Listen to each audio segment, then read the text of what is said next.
খেলোয়াড় দলের হয়ে নিজে সামনে থেকে ফ্রন্ট থেকে এসছেন, যেমন সরোজ প্রামাণিক নিজে গেলেন ওপেনিং করতে, তাই লড়াই এখানে কঠিন, প্রতি ইঞ্চিতেই লড়াই চলছে।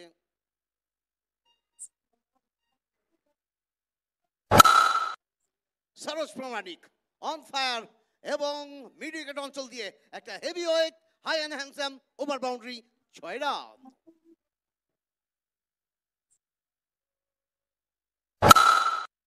আরো একটা বড় shot, Saroj Pramanik on fire, আরো একটি ওভার বাউন্ডারি, 6 রান। सामने स्ट्राइक पे तैयार सरोज।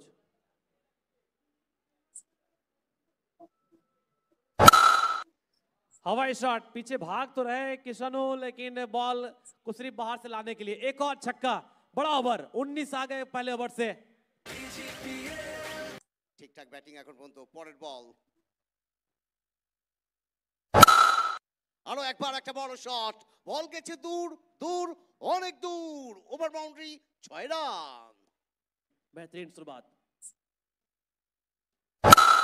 इस बार रिवर्स के लिए गए, वेल कनेक्टेड, एक और एक और एक और एक और छक्का।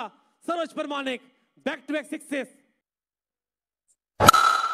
সরোজ সরোজ সরোজ, এবারে হ্যাট্রিক সিক্স সরোজের ব্যাট থেকে। अगर मैं बात करूं तो पिछला अगर 1-2 साल देखिए तो बहुत तरह के शॉट्स वो लाए हैं अपने क्रिकेट करियर में जो अमूमन पहले खेलते नहीं। অসাধারণ প্লেসমেন্ট, অসাধারণ প্লেসমেন্ট, শুধু শক্তি নয় তার সাথে নাজাকাত। আরো একটি বাউন্ডারি সরোজ প্রামাণিকের খাতায়।